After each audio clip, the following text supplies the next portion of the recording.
अगर एमआईएम की आप बात करें तो वो पहले साबित करें कि उन्होंने एक सेक्युलर पार्टीज़ की जो इस देश की सर्वधर्म समभाव की जो विचारधारा है उसको तस्लीम कर दिया है। अपने आचरण से वो पहले अपने आप को प्रूफ करें, उसके बाद ही जो है तो आगे कुछ बात हो या ना हो, जो भी कुछ हो, लेकिन पहले इंसान को अपने आप को प्रूफ करना पड़ेगा कि जो भी उनकी तरफ से कुछ बातें कही गई थी हमारे देश के बहुसंख्यक समाज के लिए, उसके लिए माफ़ी मांगी गई क्या नहीं, उसके लिए कहीं मलाल हुआ है उनको उस चीज़ का। स्टार कैंपेनर्स पे आपने रखा हुआ है उन्हीं चेहरों को।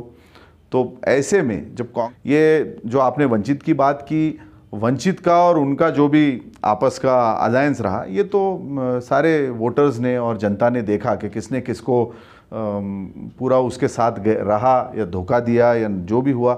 तो ये श्याम भाई, आज सुबह से जो महाराष्ट्र की जो सियासत है बहुत गरमाई हुई है।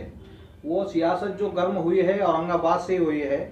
खासदार इम्तियाज जलील साहब ने जो है राष्ट्रवादी कांग्रेस के साथ जाने का प्रस्ताव रखा और शिवसेना राष्ट्रवादी के नेताओं के बयान आना शुरू हो गए, लेकिन राष्ट्रवादी कांग्रेस के एक भी नेता का बयान अभी तक के कुछ आया नहीं है। तो इस पर कांग्रेस की भूमिका क्या है? क्या एमआईएम को साथ में आना चाहिए महाविकास आघाड़ी के? कांग्रेस की भूमिका इसीलिए नहीं आई कि हमारे पास कोई आधिकारिक ऐसी बात ही नहीं आई है हमारे सामने, ना कि हमसे किसी ने बात की है और ना ऐसा कोई चर्चा हुई है। तो इसके ऊपर कोई भूमिका आना या कोई बयान आना, ये मुझे लगता है कि मुमकिन नहीं है। आपके मीडिया के माध्यम से ये बात हमको पता चली है। तो हमारी तो यही भूमिका है कि हम सर्वधर्म समभाव एक सेकुलर पार्टी की हमारी जो सोच है और हम सारे समाजों को लेकर आगे चलते हैं। और कांग्रेस ये इस देश की सबसे पुरानी पार्टी है। इसका जो ध्येय धोरण है वो पहले भी जब ये कायम हुई थी तभी भी वही था और आज भी वही है। हमने कभी अपना स्टैंड नहीं बदला है। जबकि आपने देखा होगा कि कुछ दूसरी पार्टियां जो है कभी यूपीए के साथ थी, फिर पता नहीं उनको किस चीज़ ने वो किया कि वो यूपीए के ख़िलाफ़ चली गई। नरेंद्र मोदी जी के साथ नेताओं के बयान आने लगे कि नरेंद्र मोदी जी के साथ मिलकर वो कांग्रेस का जनाजा उठाएंगे, और आज वही लोग जो हैं वो कांग्रेस के साथ आने की बात कर रहे हैं। तो ये एकदम से एक जो शिफ्ट एक आइडियोलॉजी का जो हो रहा है या जो सोच का हो रहा है, उसके पीछे जो कारण होंगे उसकी तो अभी हमने कोई इतना वो नहीं किया, लेकिन ज़रूर कोई कारण रहे होंगे कि जिस तरीके से कुछ स्टेट्स में कुछ पार्टियों को हार का सामना करना पड़ा, जिसकी वजह से जो सेकुलर सरकारें रह जा रही है उसका इल्ज़ाम ये बार बार जनता की तरफ से आ रहा है कि जातिवादी जो शक्तियों का एक जो मिलन हो गया है और उसकी वजह से वोट्स का बंटवारा हो रहा है और सेकुलर सरकार बनाने में सेकुलर पार्टियां जो है वो नाकाम हो जा रही हैं, सेकुलर सरकारें बनने से रह जा रही हैं। मुझे लगता है शायद इस हार को लेकर कुछ पार्टियों ने अभी अपने लिए नए रास्ते तलाश करना शुरू कर दिए हैं, और वरना कांग्रेस जो है वो पहले भी जिस राह पे चल रही थी आज भी उसी राह पे चल रही है।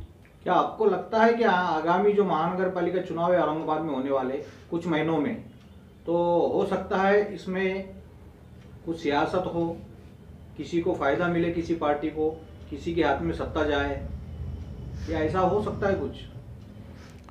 सत्ता तो किसी न किसी के हाथ में ज़रूर आना ही है। जब चुनाव होंगे तो कोई ना कोई जीतेगा और वो सत्ता बनाएगा। हमारी हमेशा से ये कोशिश रही है कि जो गांधी जी की और मौलाना आज़ाद की और हमारे डॉक्टर बाबा साहेब अम्बेडकर की जो विचारधारा है, नेहरू जी की विचारधारा है, उस विचारधारा पे देश चले और देश एक रहे। उस विचारधारा के इर्द गिर्द या नज़दीक जो पार्टियां सोच रखती हैं, हम उनके साथ मिलकर काम करते हैं और काम करते आए हैं। ये औरंगाबाद में जो है एमआईएम की ताकत है, खासदार है। लास्ट टाइम उनके 25 से 26 कारपोरेटर चुन के आए थे और कांग्रेस यहाँ पर कमजोर नजर आ रही है। अच्छा है, भला हो जाएगा, फायदा हो जाएगा कांग्रेस का अगर साथ चले गए तो। कांग्रेस ये सत्ता का राजकारण नहीं करती है, कांग्रेस जनता के हित की बात करती है।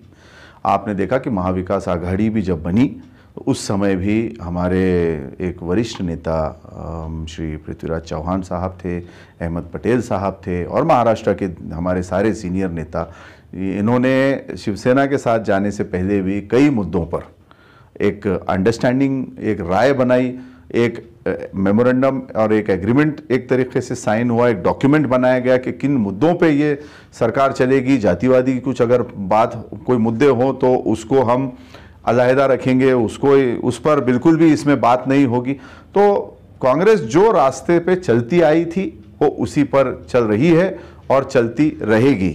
सत्ता आती जाती रहती है, सत्ता के लिए व्याकुल जो लोग रहते हैं वो मुझे लगता है कि कांग्रेस से कोसों दूर हैं। नहीं, जब आप शिवसेना से युति कर सकते हैं, महाविकास आघाड़ी से पहले तो वो भी एक जातिवादी पार्टी मानी जाती थी और अभी भी है, उनका सॉफ्ट हिंदुत्व जो भी है, तो ऐसे हालात में एमआईएम से युति अगर हो तो उसमें बुराई क्या है? अगर आप शिवसेना से कर सकते हैं तो एमआईएम से क्यों नहीं? ये जो स्टैंड है मुझे लगता है कमोबेश पूरे देशव्यापी बना है। 2012 का एक स्पीच जो 2014 में सरफेस हुई थी, निर्मल की, मुझे यहाँ तक ख्याल है वो स्पीच थी, जिसमें हमारे देश का जो बहुसंख्यक समाज है, हमारे जो भाई हैं, हमारे साथ मुल्क में रहते हैं, हम वतन लोग हैं, उनके मज़हब पर या उनके बाकी तौर तरीक़ों पर काफ़ी भला बुरा कहा गया था, जिसको कि हिंदुस्तानी समाज कभी भी तस्लीम नहीं करता। तो पहली चीज़ तो अगर किसी को मुख्य धारा में सेकुलर पार्टियों के साथ आना है तो वो ऐसे व्यक्तियों से अपने आप को अलग करे। सर, जैसा कि शिवसेना ने कहा है, संजय राउत ने, कि हम औरंगजेब के मानने वालों के साथ नहीं जा सकते। ये उनकी व्यक्तिगत राय हो सकती है। आप तो उनके साथ अघाड़ी में है ना। देखिए, ये उनकी व्यक्तिगत राय हो सकती है, लेकिन कांग्रेस का जो हमेशा स्टैंड रहा है, उन्होंने कभी भी औरंगज़ेब रहमतुल्लाह अलैह के बारे में कभी ऐसा कहीं कोई स्टेटमेंट नहीं दिया। और हमारा ये मानना है कि इस शहर का नाम ये औरंगाबाद है और औरंगाबाद को मतलब इस नाम के लिए कांग्रेस ने हमेशा एक अग्रसर रही है कि ये शहर का नाम औरंगाबाद था, औरंगाबाद है और औरंगाबाद रहना चाहिए। राउत साहब ने जो कहा ये उनकी व्यक्तिगत सोच है।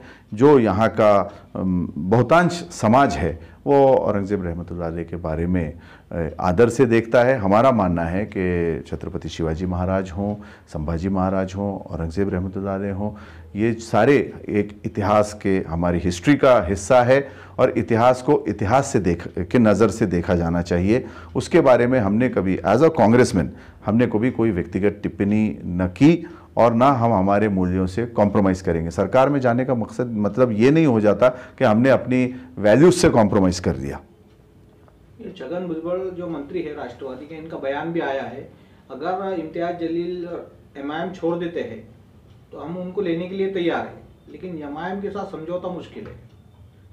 तो इस पर क्या सोचते हैं आप? ये एनसीपी का स्टैंड है, इसके बारे में हमारी तरफ से कुछ कहा जाना ये सही नहीं रहेगा। एनसीपी किस नेता को अपने दल में शामिल करना चाहती है, नहीं करना चाहती है, ये उनका है।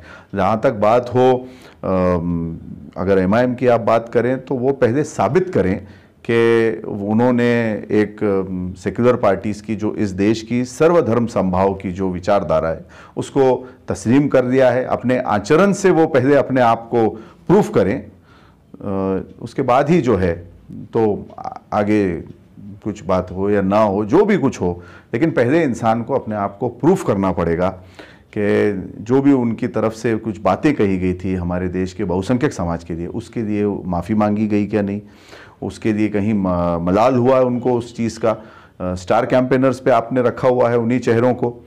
तो ऐसे में जब कांग्रेस के साथ सारे समाज आते हैं तो किसी एक समाज का दिल दुखाना या किसी व्यक्ति ने अगर दिल दुखाया हो तो उसको लाकर हम किसी को भी नाराज़ नहीं करना चाहते। हम सारे धर्मों को, सारे समाज के लोगों को साथ लेकर चलने का हमारा प्रयास है, जो हमेशा रहा है और रहेगा। हमेशा से जो वरिष्ठ नेता जो है कांग्रेस के बी टीम बोल के एमआईएम को बीजेपी की बी टीम बोल के करते थे, ये उनकी प्रतिक्रिया आती थी कांग्रेस के नेताओं की। तो अचानक ऐसा बयान आ जाना, इसको कैसा देखते हैं आप, आज का जो बयान है? मुझे लगता है पहले बिहार, फिर यूपी, और जिस किस्म से प्रतिक्रियाएं आ रही हैं सोशल मीडिया पे और शहर में जो चर्चा है, क्योंकि हमारे शहर में ज़रा ज़्यादा सेंसिटिव हमेशा से रहा है सियासत को लेके यहाँ पे, तो मुझे लगता है शायद कुछ लोगों को ये विचार आया होगा कि हम अपना स्टैंड शिफ्ट करेंगे तो शायद आने वाले चुनाव में कहीं हमको बेनिफिट मिले, या उनको भी वहाँ हाल हुआ वही हाल कहीं दूसरे चुनाव में ना हो जाए। आने वाले लोगों की कुछ अपनी सियासी नुकसानात को देखते हुए ये स्टैंड हुआ होगा। कांग्रेस ने कभी भी अपना स्टैंड न शिफ्ट किया है और ना वो करेगी, उसको अपनी राह पर चलती रही और चलती रहेगी। वंचित बहुजन आघाड़ी के जैसा भी अपना हाल हो सकता है क्या? यही सोच के कांग्रेस ही नहीं करना चाह रही युति, जैसा वंचित के साथ हुआ?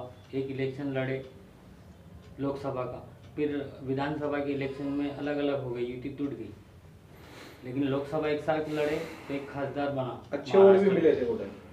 तो ऐसा डर है कांग्रेस को? डर किसी चीज़ का नहीं है। कांग्रेस जो है ये हमेशा, जैसे मैंने आपसे इससे पहले भी बताया, कि हम अपने विचारों पर एकदम मजबूती से चलते हैं। हमारे विचार एकदम पक्के हैं कि हमको क्या करना है। जब सत्ता में आते हैं तो हमको किस किस्म से जनता के भलाई के फलाह के काम करने हैं, और जब हम अपोजिशन में होते हैं तो उन मुद्दों को उजागर करते हैं जो सत्ताधारी नहीं कर रहे हैं या उनसे गलती हो रही है। एक अपोजिशन की भूमिका हम निभाते हैं। ये जो आपने वंचित की बात की, वंचित का और उनका जो भी आपस का अलायंस रहा, ये तो सारे वोटर्स ने और जनता ने देखा कि किसने किसको पूरा उसके साथ रहा या धोखा दिया या जो भी हुआ, तो ये जनता सारा कैलकुलेशन कर रही है। अगर आप देखें तो कांग्रेस की तरफ से इस मुद्दे के अंदर आना, मुझे लगता है कि कोई अभी फ़िलहाल उसका कोई डिस्कशन है और ना ऐसी कोई बात हुई है। दूसरे लोग अगर हमारे साथ आना चाहें या जो भी करना चाहें, चाहे वो हमारे खिलाफ रहें या हमारे साथ आना चाहें, हमारी जो स्टैंड है वो वही रहेगा।